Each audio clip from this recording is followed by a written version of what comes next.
Welcome to the Old Time Radio Superman Show. From Boise, Idaho, this is your host, Adam Graham. If you have a comment, email it to me, adam@adamsweb.us, and be sure and rate the show on iTunes. Also, remember that during the entire month of October, you can download my first superhero comedy novel, Tales of the Dim Night, along with several other superhero novels at tiny.cc/soup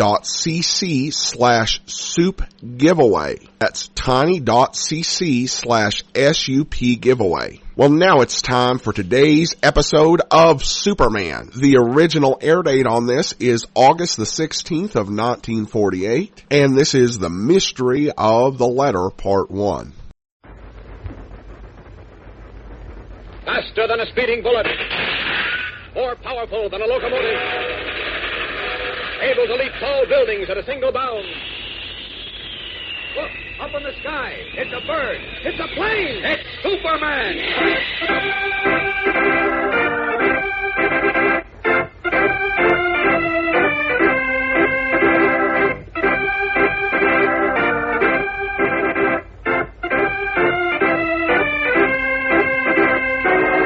Yes, it's Superman, strange visitor from the planet Krypton, who came to Earth with amazing physical powers far beyond those of mortal men, and who, disguised as Clark Kent, mild-mannered reporter for a great metropolitan newspaper, wages a never-ending battle for truth and justice.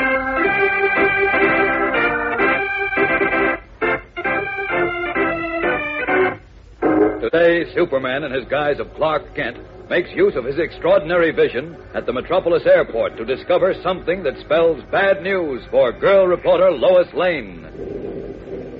Look, Clark, there comes the Clipper. I see it, Lois. My sister Diana's on that plane. I can hardly wait to see her. Oh, I know. Uh-oh, something's wrong. Wrong? What do you mean? You better pull yourself together, Lois, and get set for a shock.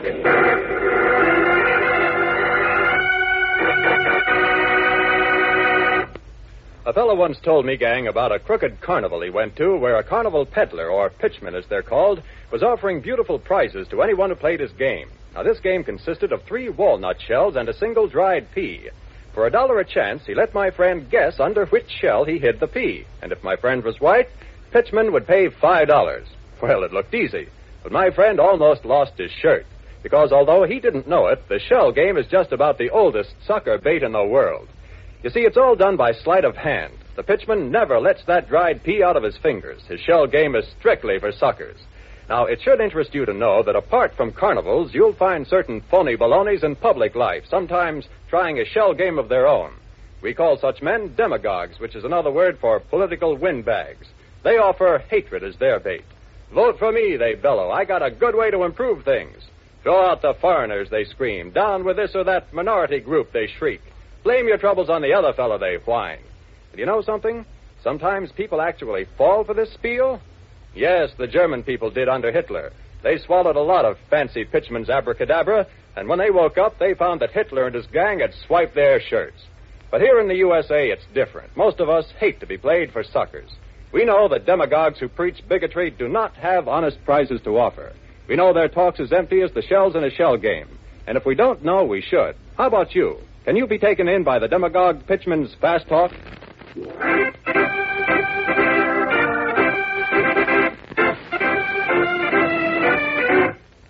And now, the adventures of Superman. Several days have gone by since Cub reporter Jimmy Olsen's exciting experience with the bogus genie, from which he was rescued by Superman. Now, Jimmy is away on his vacation, and neither Superman, who masquerades as Clark Kent, nor Lois Lane, the girl reporter, are aware that they are on the brink of an amazing adventure as they breakfast together in the lobby restaurant of the Daily Planet building. How about some more coffee, Lois? Oh, no thanks. Clark, I've had 2.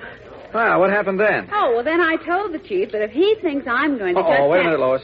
What's the matter, Clark? Beanie's looking for you. Oh, Beanie Martin? Uh-huh, here he comes. Seems to be in a hurry. Miss Lane, Yes, Beanie, what is this it? cable just came for you. Cable? Yeah, just arrived. I thought I'd better bring it right down because it might be important. Oh, that was very thoughtful, Oh, I Beanie. wonder who's Thank you. cabling me. Why don't you open the envelope and find out? I intend to. Oh, thanks very much, Beanie. You're welcome. I gotta get back up to the city room. I'll be seeing you. Okay. Who's the cable from, Lois? Let's see. Why, it's from Diana. Your sister? Yes, she and her dancing partner are on a professional tour of Europe, you know. Oh, yes, that's right. Well, what does she Listen have to to this, say? Clark. Arriving Metropolis, Monday, August 16th, 10:30 a.m. Monday, August 16th? That's today. Yes. That's odd. Why? Because she had dancing engagements in London and Paris and Vienna and wasn't due back until Christmas. Oh? Does she give any reason for the change in her plans? Please meet me. Has sensational story for you. Love, Diana. Sensational story, eh? That sounds interesting. Yes, but I still don't understand it, Clark. Why? Well, she's been getting rave notices from the press, and I can't believe she'd break up her tour just to bring me a story.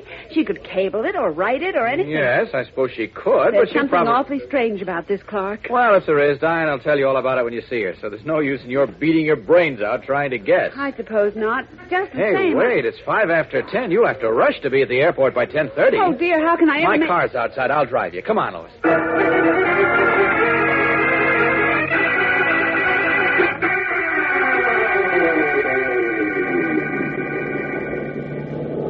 Look, Clark, here comes the Clipper. Uh-huh. I can't wait to see Diana. Yeah, I want to see her, too, and hear the terrific story she said she... Hey, what the... What's the matter, Clark? Well, Diana... Well, what about Diana? Well, she... You better get set for a surprise, Lois. A surprise? What are you talking about? The Clipper's coming down. You'll find out in just a moment.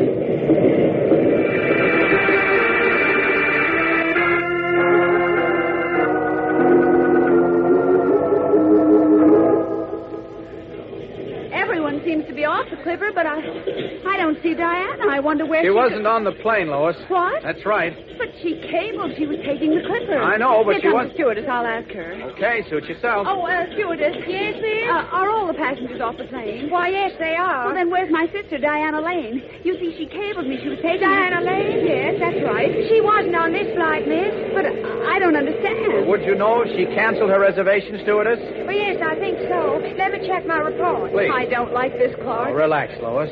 Yes, here it is. Miss Diana Lane did have a reservation for this flight. It was made from Paris. Yes, that's right. She cabled me from Paris. But she didn't appear at the airport yesterday morning, so at flight time her reservation was sold to somebody else. She didn't appear? That's correct. And she sent no notice of cancellation? No, sir. Well, that's strange. I've got to make a report to the flight office now, so if you'll excuse Oh, me. certainly. Thanks very much. You're quite welcome. Oh, Clark, now I know something must be wrong with Diana. Now, take it easy, Lois. She was undoubtedly delayed for some very good reason. But she would have notified me if that were so. Okay, chances are there's another cable for you at the office right now. Come on, we'll find out.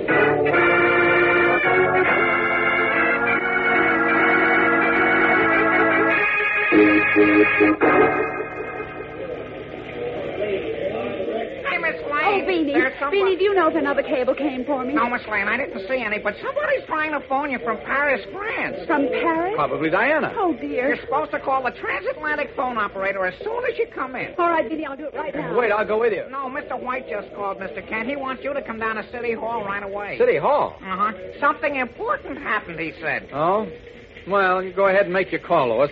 I'll hop over to City Hall and be back as soon as I can. I want to know about Diana. So do I. If only this call is from her.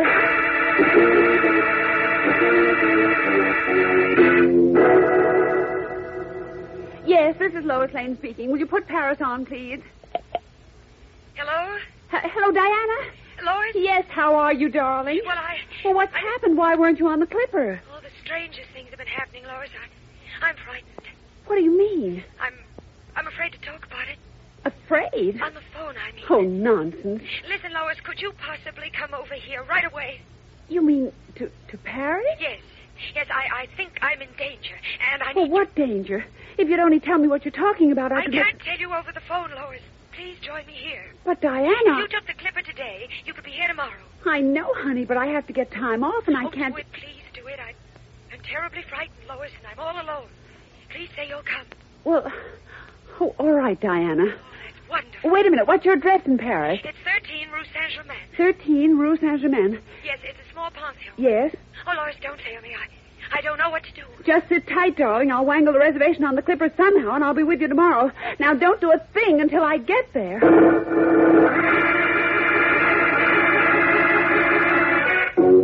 Puzzled and deeply concerned, reporter Lois Lane prepares to leave for Paris. What's going on there? We'll know more in a moment when we return with the startling climax of today's episode, So keep listening.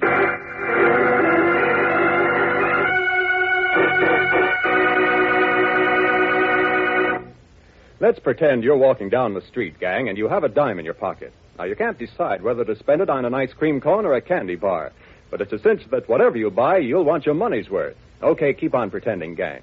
All of a sudden, a shifty-eyed-looking guy sidles up to you and whispers, "Psst, hey, buddy, I got a genuine diamond here, and I'll sell it to you for one thin dime." Imagine, a real diamond for only a dime. But do you fall for it? No, you most certainly do not. Chances are you'd tell that. Oh, sucker. Because you know and I know that nobody's offering genuine diamond rings for only 10 cents. And yet, gang, you'd be amazed at the swindles some silly people will fall for. Phony ideas, dangerous ideas, dressed up to look like the McCoy. Nonsense about how a man's ancestry or race or religion makes him a better American than the next guy. Honestly, it's amazing how such fairy tale statements have a kind of cheap glitter for certain weak-minded, conceited people. It's hard to believe how a lie all dolled up can look like the truth to them. You know what I call falsehoods about persons of another race or religion? Swindlers' talk. Why? Because those who spread such talk are trying to make suckers out of the rest of us for their own personal gain. That's right.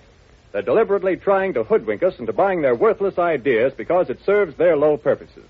Now, me, when I buy something, I like to get my money's worth. No gyp artist is going to palm off a phony idea on me, at least not while I'm conscious. And that should go for you, too, gang. Remember, all that glitters is not gold. Don't be a sucker for a smooth line.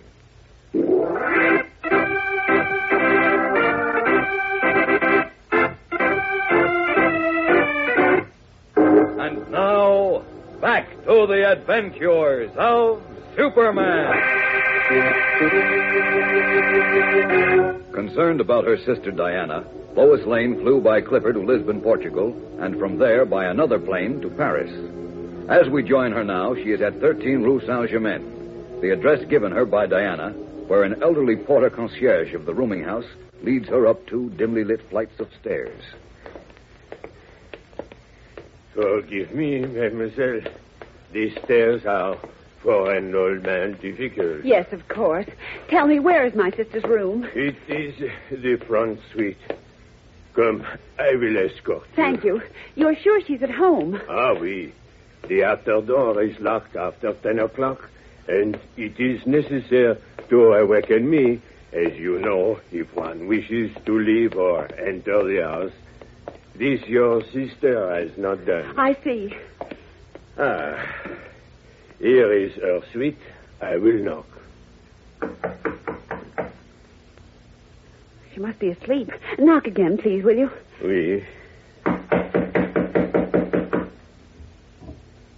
She sleeps soundly, that one. Funny, she never used to. She'd wake up at the least noise.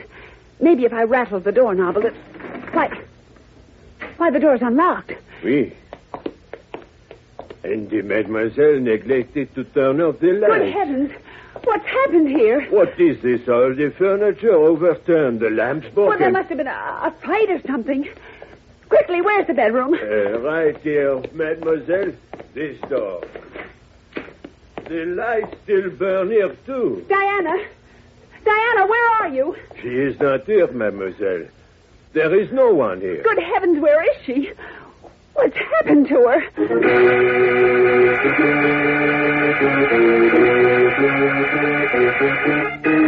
Her face pale, Lois Lane stares from the empty bedroom to the deserted sitting room, where the overturned chairs and heaped-up rugs give mute evidence of a violent struggle. What has happened to Lois's only sister? What was the sensational story she had to tell? And of what was she afraid? This is the beginning of a new and exciting Superman adventure, fellows and girls, that's chock full of thrills and baffling mystery.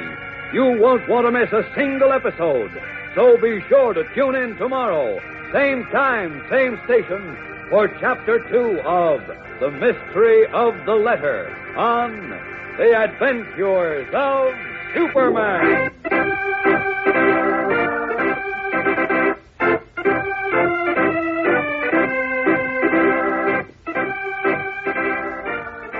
Superman is a copyrighted feature appearing in Superman DC Comics magazine and is brought to you Monday through Friday at this same time. Watch for the Superman Adventure serial soon to be shown at your local movie theater.